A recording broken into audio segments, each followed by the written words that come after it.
Hello everyone, my name is Dr. Naha. I'm a clinical psychologist, psychotherapist, and speech therapist. And in today's episode, we invited Erika Van, who is a yoga who is doing a lot of things. And she also told me in an introduction that she was before coming into yoga, she was into dance, and she was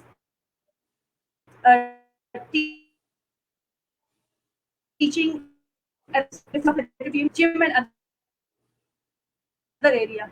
Now she is offering Bangalore classes as well.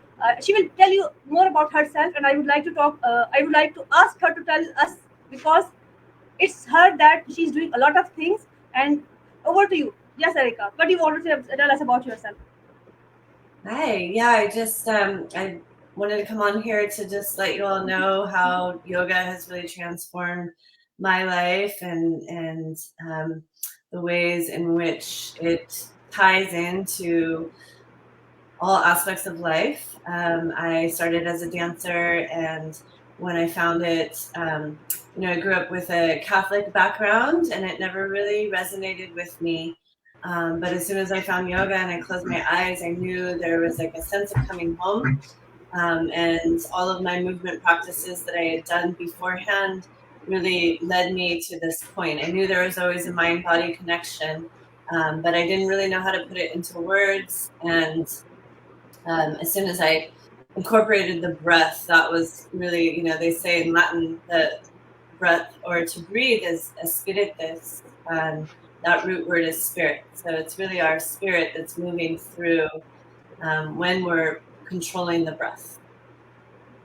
So you talk about the breath, you talk about the body movement. Over here, I would like you to describe because whenever you're doing some exercise, some activity, people don't know how to breathe, and they're doing physical activity for long and long. Some people are saying we're jogging for 1 year, we did not feel any kind of body, any kind of weight lose in ourselves. We are just the same.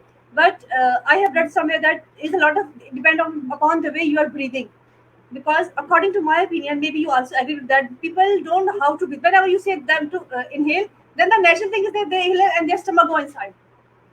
But I think, and what I have read when I was studying about the control breathing exercises, because we used to practice that for anxiety patient as well. They get all the time in panic state, they don't know how to control their panic attacks. So whenever Yeah. they know how to breathe in exercises, then they somehow able to manage themselves in panic like situation.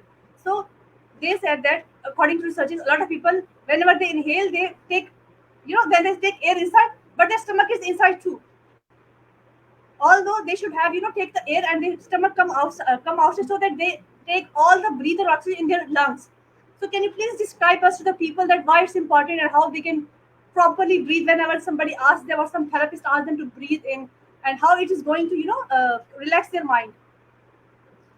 Yeah, there's a yoga sutra called Chitta Vritti Nirodha, and Chitta is our consciousness. Vrittis are the waves or the cadence of our brain. So, our mind is constantly doing this thing where it's contemplating and it's figuring and it's moving into future or it's going into past. And so when you learn pranayama is the breath practice, it starts to calm the waves of the mind. So there's a practice really simple, just this, an even inhale in and an even exhale out, and you count the breath, and that is called samavritti. Sama means same, vritti again is that wave or that cadence, and so you're evening the cadence of the breath to even out the mind, because the mind is really so powerful, and it can take us kind of out of the body, right? And so when we enter into the body, this is, the breath practice is, breath is just automatic, right? We're breathing right now. But when you control it, you're starting to really control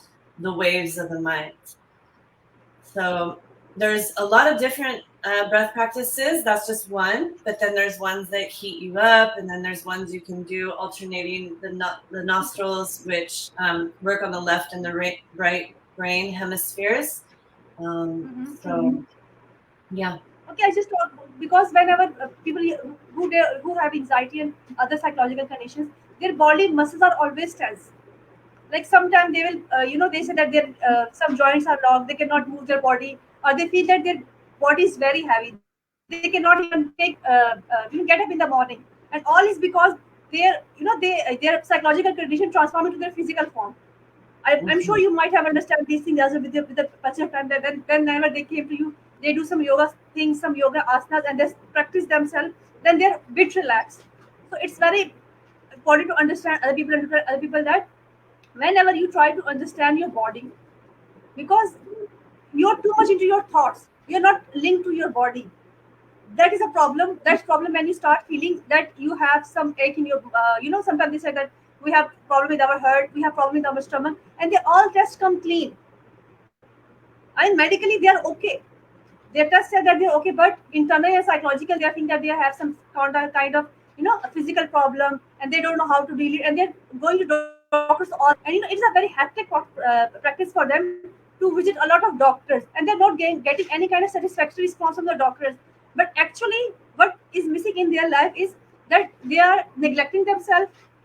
One thing. Second thing, they have no connection with their body, because when your brain is like you have to get up, so it's a message from your brain to the body that you have to get up at 6 in the morning, so that you go to school or you go to some work and office and stuff like that. So whenever they are not in connected, when they are not in control, or you can say that they are not connected, actually control is you could say a different level, but connection is very important over here. So I think they should be linked in every aspect of life. And it's okay, for example, if a person come to you, uh, uh, they will, or the person want to ask something basic thing from you, but they will ask you, and how will they guide them? Then what you need to do if the child person is having some kind of they cannot get up in the morning, they don't have energy actually, because physical movement is all about energy. So how you guide these people? That's a good question because, I teach publicly a lot, and so people come in and there's a lot of people, and so I don't exactly hear, individually their stories too much. But I always start with grounding, like the bones. The bones are the earth element, and when we have anxiety, oftentimes, like the shamans say that, when we have like trauma or anything like this, is that our soul ejects up and out of the body. So our soul actually doesn't feel safe in our body. So I tend to always start, sitting and then just really feeling our weight of our pelvis, grounding, orienting to the room, because oftentimes we're not even really certain of where we're at. We're moving so fast in life, in the modern life, and that picks up anxiety when we have more movement.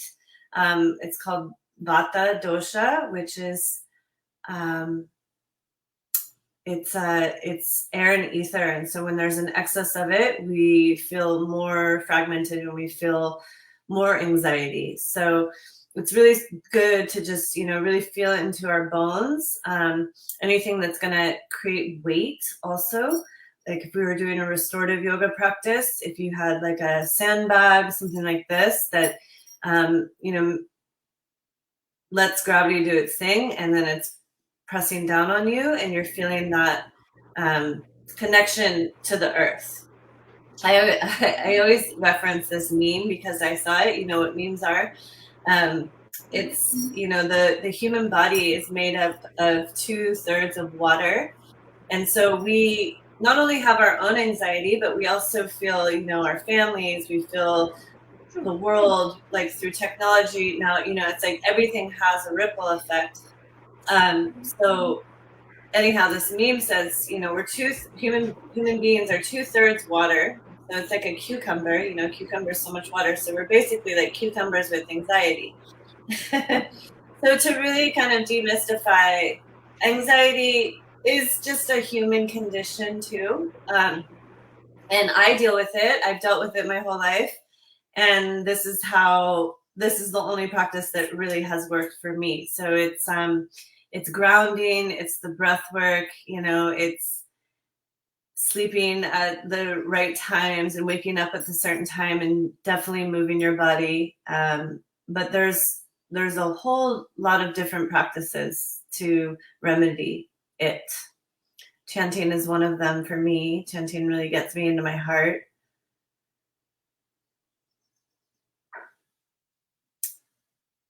I lost you. I think we're having a.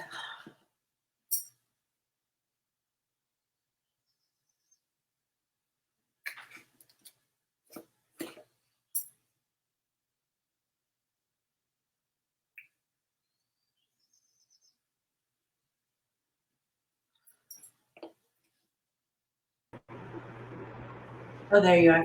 I keep losing you. Okay, it's okay. There's some kind of, I have, two router. So sometimes I'm connected to one router, sometimes I'm connected to second router. And I have Oh, both router because we have a lot of trouble. Okay, if you stop hearing me, you can type the question. I will type the question in the comment section and you can continue that. I think that's a very good practice for both of us. Instead of, staying quiet and not talking to the audience who will watch now or who will watch later on. Okay. okay. So, okay, before our discussion, before we come into life, we were talking about self-image, and self-image also depend upon the weight you have.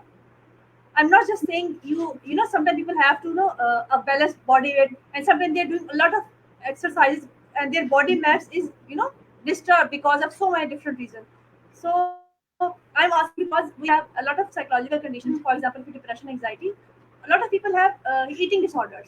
For example, Gemen was anorexia. Sometimes they are too fat, sometimes they are too thin, and sometimes thin people strive to have to lose more weight because Mhm. it's an eating disorder. I would like you to tell me that if, because I'm sure you're practicing from quite you have a lot of experience in dealing such cases. So how you going to deal these people, or how you try to guide these people how to have a positive, or you could say healthy body weight to sustain their well-being and stuff like that. Yeah, it's a complicated question and it's very complex because we live in a world where we have advertisement and ways. I think that they're actually starting to advertise different body types, which is beautiful because it's Yeah. all beautiful, right? But I study Ayurveda, and Ayurveda is a science behind yoga, but it's really Eastern medicine, and it talks about all the doshas, and the doshas are our constitutions and what we're primarily made of. And we come in with a certain dosha when we're born, and so that's our constitution. And so we, just really start to work with that constitution, because you definitely want, there tends to be like kapha, for instance, which is earth and water. And when you're kaphic, you can gain weight easier, or you're more prone to depression, things like this. So there are ways in which we are trying to um, just activate like a fire, to really burn through maybe some of the what's called ama congestion. And with that, sometimes there is weight loss, but that's not the goal, right? It's really about loving on your body and finding a way that you can do all these practices to sustain yourself in your body, to be healthy, to live a life of longevity. And yeah, just I say close your eyes. For me, it was like I said in the beginning, I came from a dance background, and I had ballet teachers tell me I had a belly, and so it's been like a thing of mine where there's shame around it, or there's a way in which I look at myself and I can go into comparison. Well, I'm not built like this, but it's as soon as I came home to yoga, I closed my eyes. There's no mirrors. It's not about berating yourself, and it's not about trying to become better, because we are already the light. We are already Jyoti. We're already this, divine being, and it's really about appreciating that gift of life, that the gift of your body. True.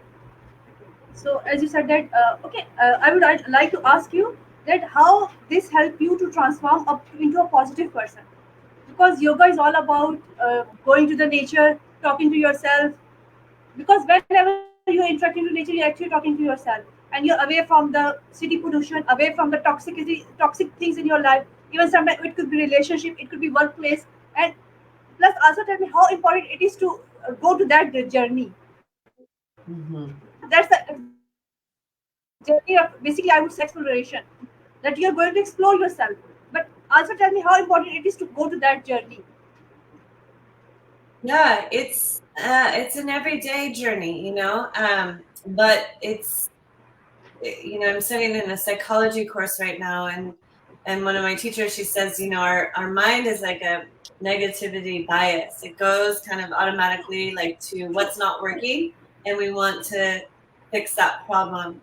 Yeah, So it's a reconditioning, and I think that really happens on a deeper level in our consciousness.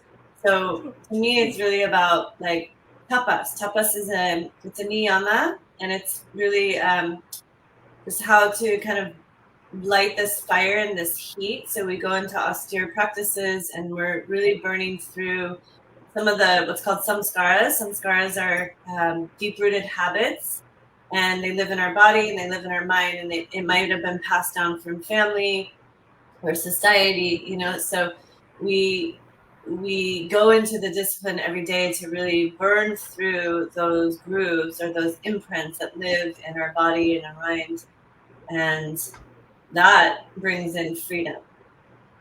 Okay. So you So just it's mentioned about. hmm? Are you studying as well? Because I didn't read this in your bio. Are you just having some kind of psychology course? Yeah, I'm in a 300-hour yoga and psychology course right now. And I Oh, studied that's actually great, in by the way. college. Because I studied a little bit of psychology. So I've always been fascinated in it, and everything, really comes full circle. But yeah, so I'm deep in it because right now. that's why you, but the way what you are saying, that makes sense, a lot of sense, because I am coming from that thing and you're giving me the answer from that perspective as well. So it's a very good thing that, because sometimes when you're a practitioner of something, when you're a master of something, a lot of people don't understand that fact that we need to understand other things as well. For example, I'm a psychologist, I'm a therapist, so a lot of people will not go to the physical aspect as well, because when Mhm. I went to that road of understanding the physical aspect. Second thing is when I go to the road of understanding how the food is affecting the people, because there are a lot of people who have food allergies. So Yeah. behavior is governed through food as well, because your body, your gut is acting. So these are a lot of factors that you cannot detain them from your whole life, because human life is not about one thing. It's about my mind, it's about body, it's about your behavior, it's about your emotions. And these things are coming from, we just have one statement. A person said, I'm feeling low. Feeling low mean what? He have some kind of anxiety, he have some kind of bad day. But what made the bad day? Maybe his office, maybe his school, maybe the relationship he's having, or he or she is having it. So there are a lot of factors involved in that thing. Over here, who is affecting more? The person is affecting more. These things will stay there, and they will stay there. You cannot change your environment. When people came to me for therapy, what I asked them, I give them two perspectives, and you will also maybe enjoy the perspective. Change yourself or change your environment. Okay, and even I asked them the question, can you change your environment? The answer is no.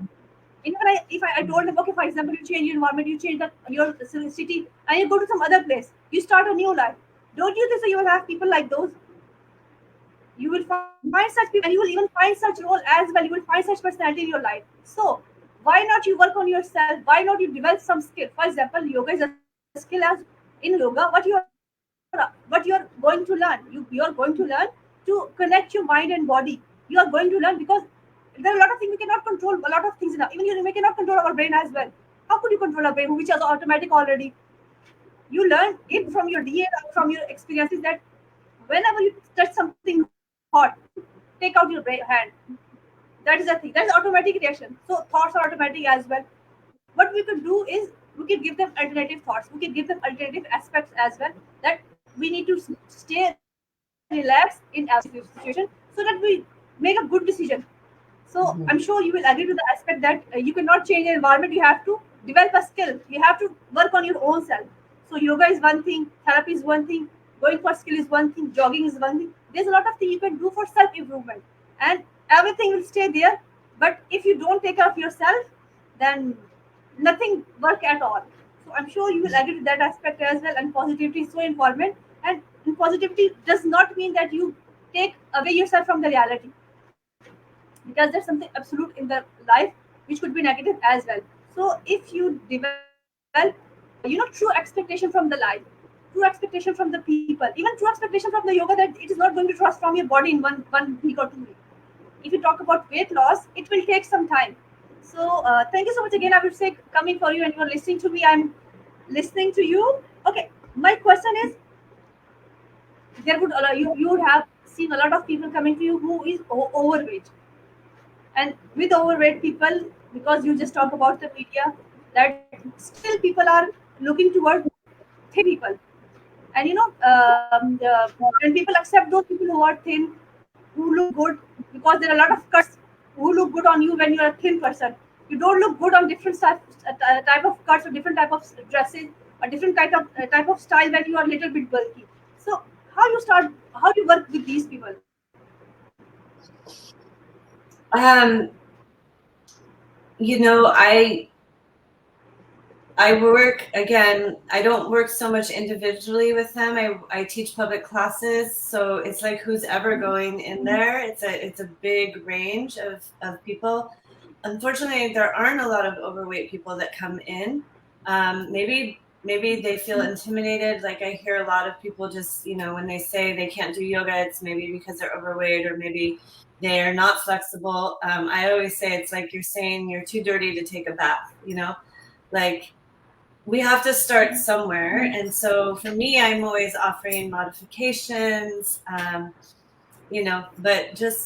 but being in a body, like it's heavy anyways, right? Like we are dealing with a mass of like bones and our muscles and ligaments, and it's heavy. So, to me, it's really about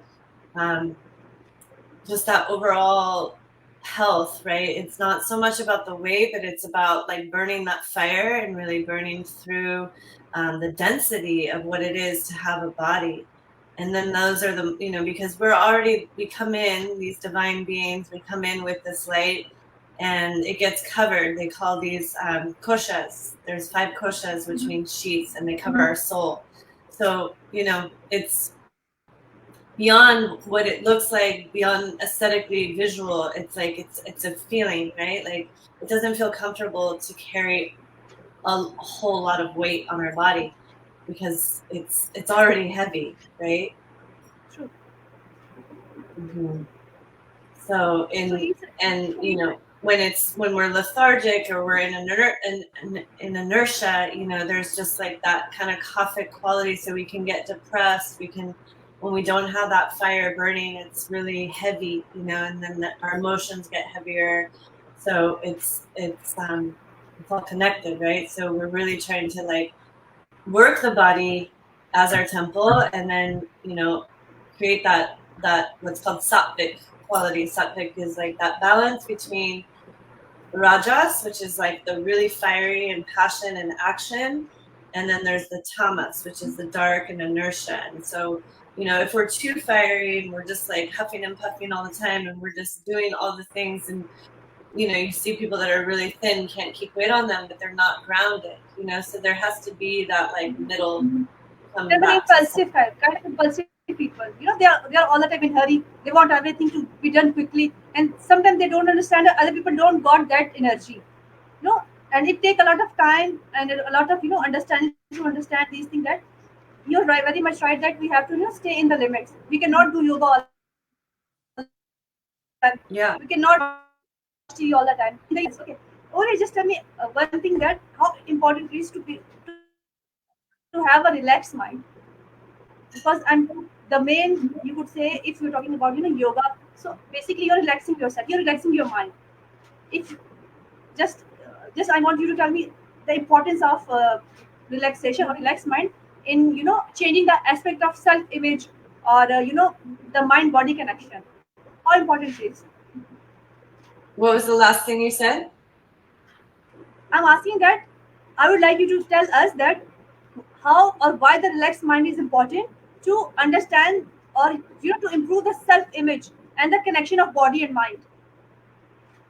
Yeah, I mean, it's there. You can be on the like opposite end, the spectrum, right? Where you're so obsessed with your body and you're working out all the time and eating, just kale and salads and no fat, and there was a whole trend in the 80s where it was like, don't eat fat, and it was like, no, our body needs fat, like our brain needs fat. And like that kind of juicy, like richness and oily and buttery and ghee, it's like they call it a word in Ayurveda, sneha, which is love. So these qualities actually make us feel love, right? It insulates us. It's like why we like sweet food. It's like, it's like comforting, Because it's right? comforting. Yeah, it's comforting. You're very much right. It's comforting. And a lot of people are, using eating as a defense mechanism. Maybe you agree to this thing as well, that if you're, anxious, then you might have seen a lot of people doing anxious eating as well. Like they eat so quick. They're not even chewing that food. So maybe Yeah. taking that from people is a difficult thing. And there are a lot of diets. Sometimes it's keto, and sometimes it's, a lot of diets. And people start that diet, and then they don't follow that because they are not, they are doing it in a harsh way, not a comfortable way. They don't understand that what is the effect of physical activity in the average, in the whole picture of having a healthy weight. So Right. maybe people need to start educating more about that thing instead of, gaining weight or losing weight, because all the time people are very much, I'm losing weight, I'm losing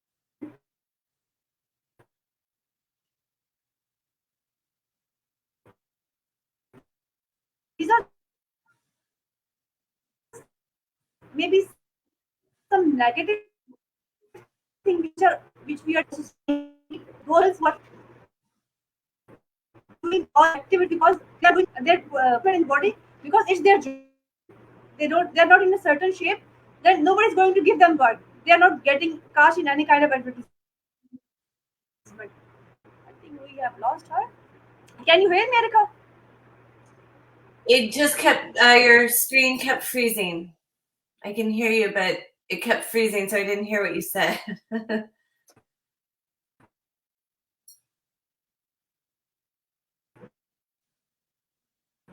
Erika, can you hear me? No, it keeps freezing. I think yes, keep freezing. Okay, let me try again.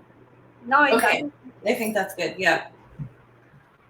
Okay, now tell me. I was talking about the aspect that we have certain type of images, certain type of body image which is portrayed all the time in the media, and a lot of people don't understand the fact that they are investing in their body, because if they don't invest in their body, they're not going to get cast and they're not going to be paid for that thing. So maybe it's a different game, but for people don't understand, and were very much right about in the start that it's all about conditioning. People are conditioned to a lot of things.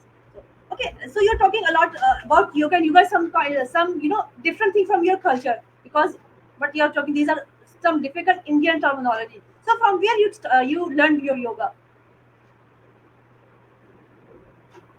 I'm sorry, I didn't understand the question though. Was there a question? Yeah, there was a question. I said that from where did you learn your yoga? Because yoga is different from your culture, and you are using a lot of Indian terminology or the other Right. other language terminology. So from where you learned that yoga?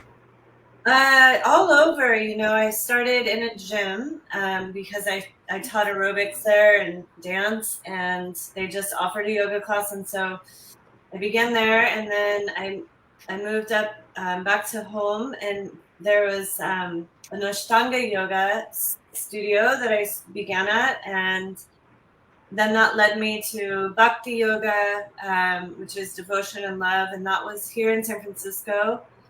And so it was just through teachers, and they learned from different lineages that have been handed down from Krishnamacharya, and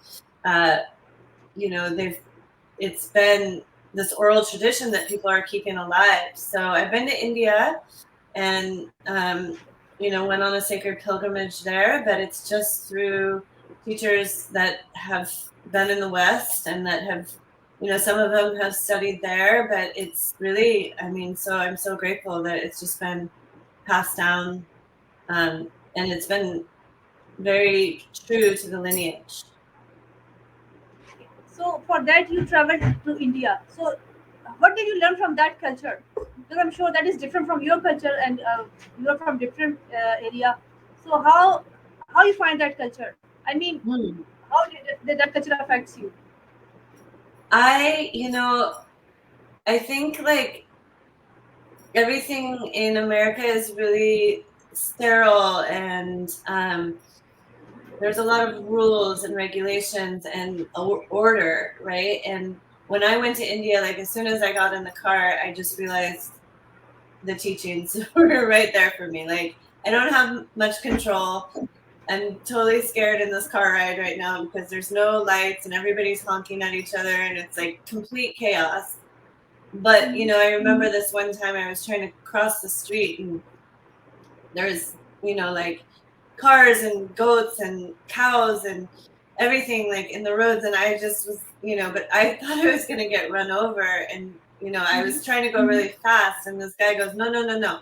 He's like, you have to walk like this, and he does like this Jungle Book thing where he just starts walking and like going at this pace because he was saying like Shakti is the feminine aspect of the divine, that it has this order, it already has this trajectory, and it's America, we're so linear based and we're so focused on goals and really achieving and overproductivity, which I find it doesn't work. Like there's a lot of things that are crumbling in America right now, and people are tired, and they work their bodies to a point that is of exhaustion.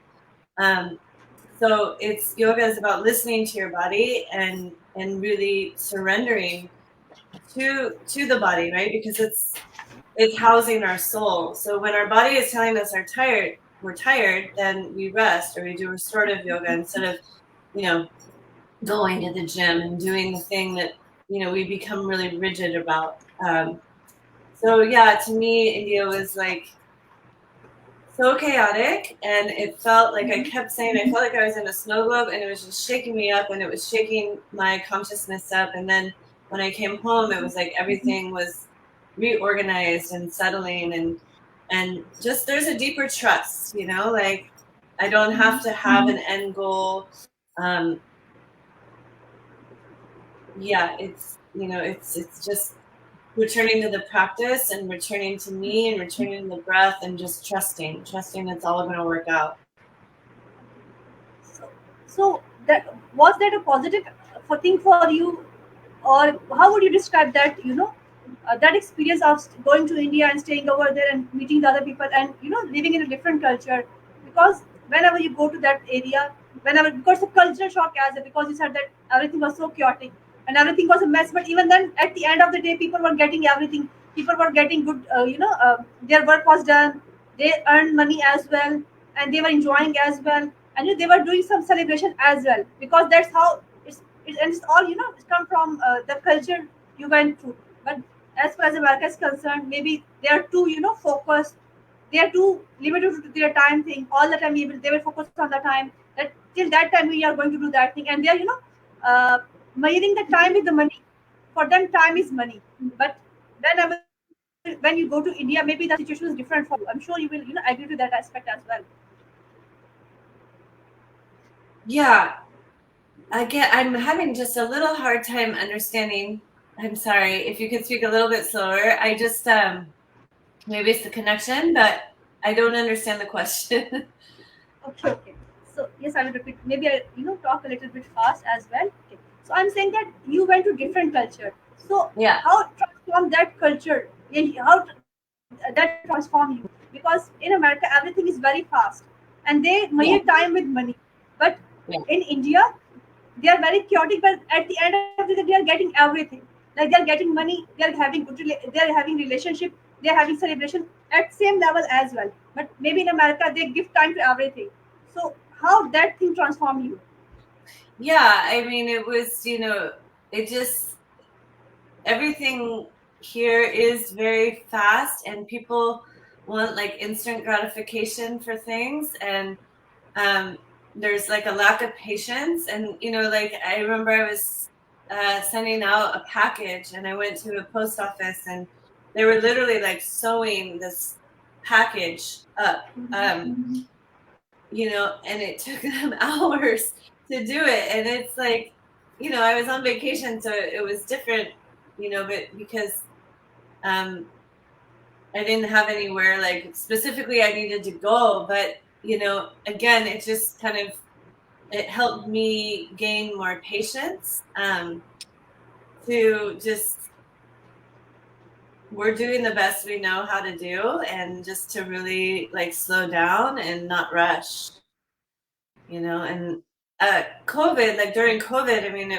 when we were all on lockdown, it was like this beautiful time for me anyhow, and I feel really privileged that I can say this, but I was able to just really rest, and that doesn't really happen in our culture. Like we are, everyone wants bigger, faster, better, more convenience, and to me, that's wrecking the world. It's bringing kind of like an imbalance because we can just shop online with one button, and then packages get sent to us, and it's this consumerism, and very consumptive nature that we have, uh, not really recognizing the detriment, that it has to the planet, and yeah. So maybe that was a positive thing for you, and describe it so beautifully that how it changed you, and you're so calculated in telling that thing. Okay, let's come back to your yoga thing. So you are doing that practices in group activity, if I'm not wrong, because I've seen the pictures, and you take people to some natural places. Can you just tell me more about that? You could say the way you organize this group, and the aim of this group, and the aim of that yoga practices you are doing with these people, and how that practice is transforming them. Yeah, I think, when we go into nature, we don't have all those demands of our phones and the constant dings and the things that are grabbing for our attention in the external world. So when we go into nature, it's easier to just drop in, and we are very much part of nature. And in a lot of yoga, we're talking about the Mahabhutas, which are the five elements that we are. So we're earth, we're fire, we're water, we're air, we're ether. And when we're doing these practices, you can really feel that, and you feel the solidity of your bones. That's the earth. You feel the fire, the digestive. The air is our breath, right? So when we're in nature, it really helps. Like it's right there for us, right? So we can feel it, because I think people are just disconnected. They're in their buildings, they're on the concrete, they're in cars. They're not even really feeling their feet on the earth, right? And the earth, like our ancestors walked without shoes, like they There is got reached. grass, there is water. Huh? Grasses. I'm saying there is grass, there is water, there's birds singing as well. Okay, I would also like to ask you another question. You said that you go to nature. So do you have some other rules for that? Because do you ask them to turn off their mobile? Do you ask them to away from the gadgets, or you just let them do their activity alongside that as well? Well, like for instance, I'm having a retreat this July. I'm going to a place in the Sierra foothills, and there's a river. So we're gonna be like in this place for 4 nights, 5 days. Okay. So but those are usually led. Like sometimes I'll take them, you know, uh, maybe to Mexico or something like this, like somewhere on the beach, just to retreat. But on a day-to-day basis, I'm doing it in yoga studios. So how do you plan that that location, and what is the way to connect it to you, somebody from your area they want to connect to you for these classes? So what are the rules and regulation, how they can connect you, and how they can ask you for that to get enrolled in your class, or in the yoga group activity? Yeah, I just there's different studios that I teach at, and so they market, and then I'm kind of I'm connecting through social medias, word of mouth, just handing out my cards. Um, but mostly, yeah, I try to get the word out through social media, and the studios do their own social medias as well. So that's how we get, you know, um, FaceTime with people. Okay. So it's basically you're kind of planning a camping thing, if I'm not wrong about, if I'm getting your way right. Said they go with you in that place, and there's camping, and there's a whole day activities, or just what is the plan that whole day Yeah, to well, plan that this whole day for these people? it's been a lot of planning actually. I found the place and I'm working with a musician, so he's coming in and doing sound for the classes. He'll play live music and then he'll be offering sound baths. I hired the chef who is local and she's bringing in organic food. So it's like a whole experience. It's inclusive that people can just relax. They don't have to do their dishes, they're just like really dropping into these practices, bonding, gathering in community. And sound is such a big part of my practice, and it's really what helped me become a teacher.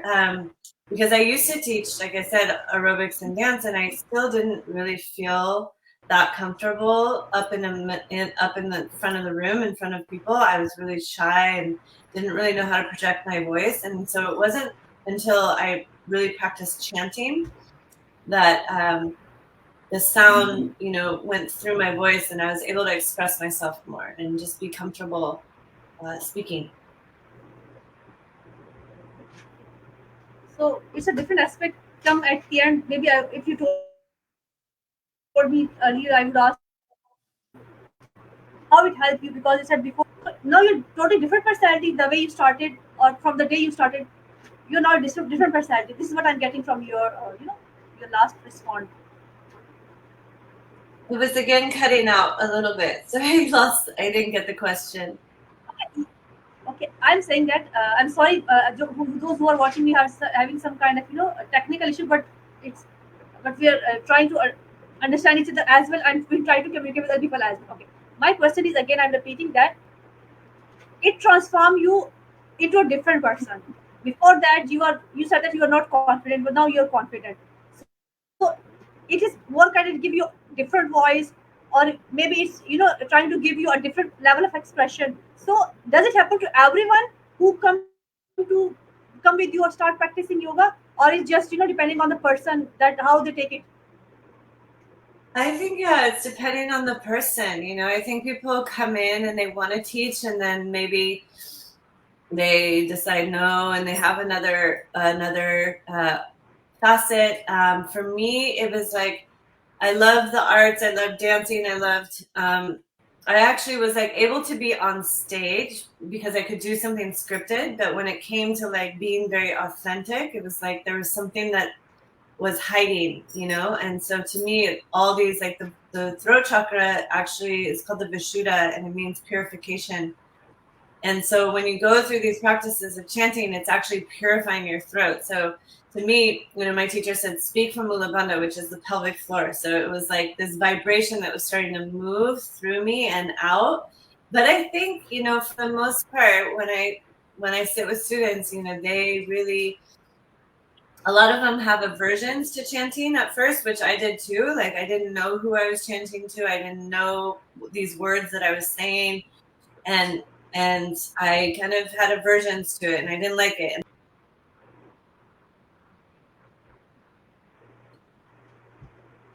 So I think a lot of people do feel stronger.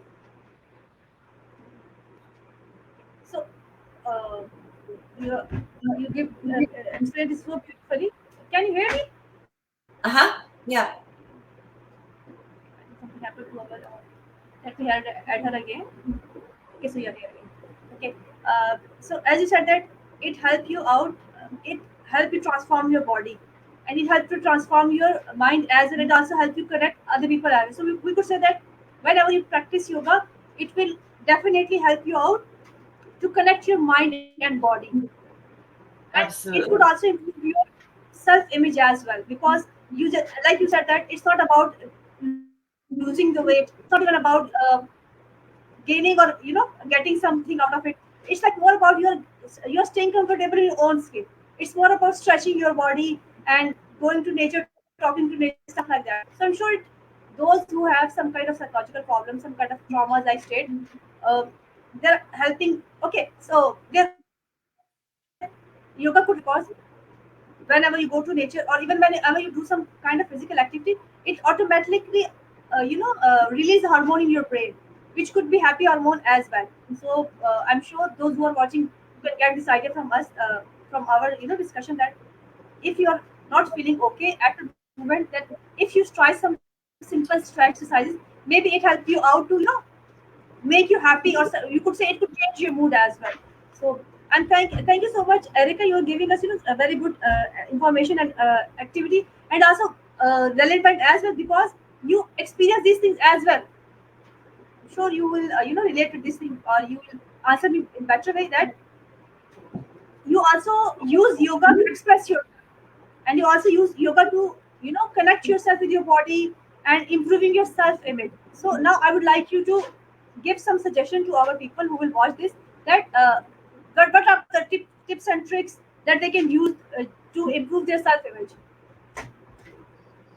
Just practice, practice, practice. Put your head to the earth, breathe, and just give it all up to your own understanding of God. Any, it could be just spirit. It's there's all these different names, but it's just one. And when you give your problems, like you're saying, you're having a relationship problem, or you're having some kind of issue with your body, just really having that quest for the knowledge, the thirst for the knowledge, to really know yourself, to really, like, this is the body is your curriculum, it's your life is your curriculum.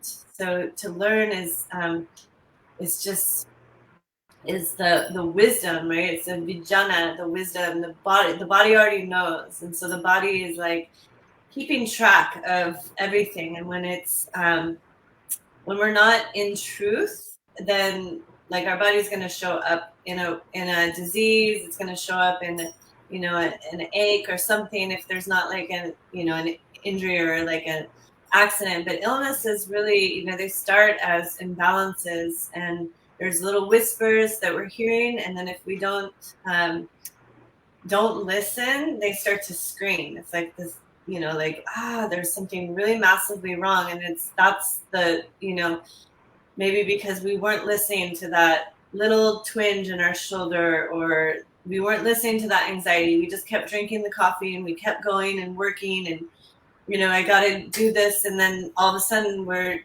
finding ourselves with like a bigger problem. So it's really mindfulness, really like tuning into the body. And even when you were talking about earlier, the gut, and the intestines, they're known as our second brain. They are even shaped like a brain. So it's really that, like, what we're bringing into our body as far as like food, but also through our senses, how much media we take in, all of these things the digestive has to assimilate, and the agni, the fire, has to burn through that. So it's that's the heat that we heat it up to really burn through, right? Like what we take in and what we don't need, and then we get really clear. And there's a term called viveka, which means discernment. So we get to really discern, like, what are we going to take in to this precious body? How much life force are we going to spend on social media, on shopping, on our addictions, our patterns, something like this, like something that maybe pacifies you in the moment, but then the next day you don't feel so good, like alcohol. So thank you so much for giving us a detail, you could say, because you sum up the whole thing.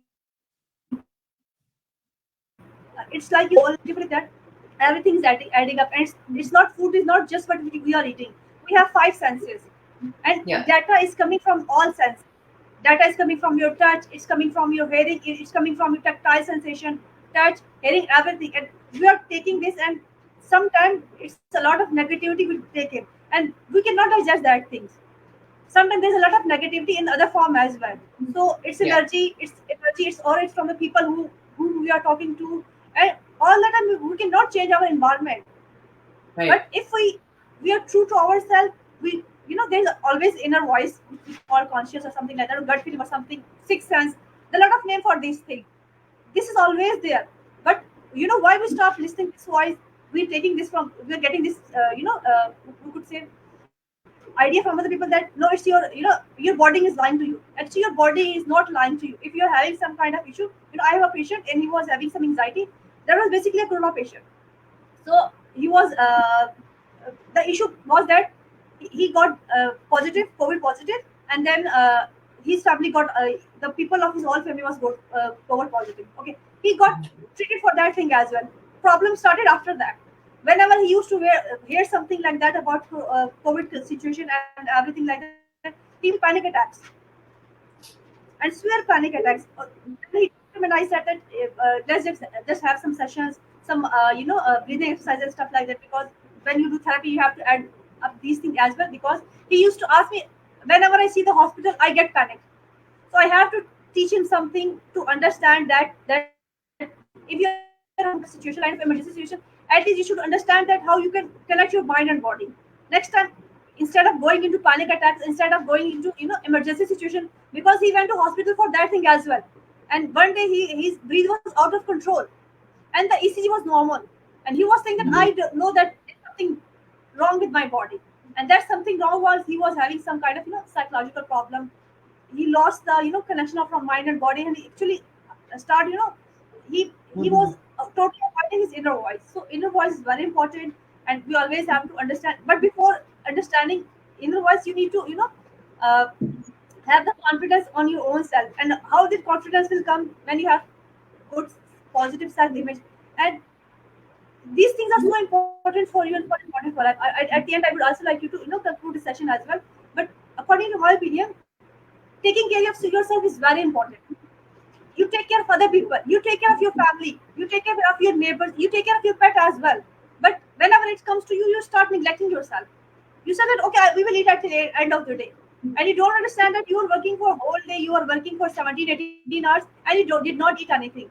You do not relax yourself, you don't have your which is you know at the end of the day, you're the one who will suffer a lot, and you will suffer the most, and you will be alone to suffer for this thing as well. So just to avoid these things, you need to love yourself, you need to love your body.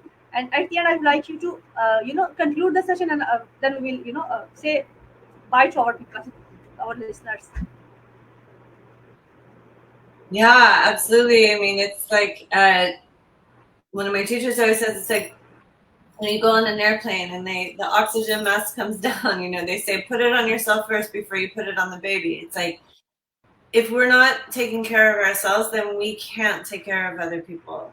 And if you're doing it just out of like a codependency, maybe because you just feel like you have to, or there's a should that you put on yourself, then you're doing things out of integrity, so you have to come really correct with yourself and be strong in yourself. Otherwise, it's like the blind leading the blind. Like we have to, really get connected to ourselves, get connected to that light, and feel really good to then be in service. Thank you so much, Erika, for your time today, and that was lovely discussion. And although we were having some kind of technical problem from your side or from my side, but even then we did not hinders us to continue our discussion. Thank you so much, Erika. I would like Thank to you. say my Thank it was you. nice talking to you. The day is all mine, and I will we will again call you. I will again call you on different topics. And thank you so much for giving the wisdom you have, and you explain it so beautifully, and you explain it so authentic way.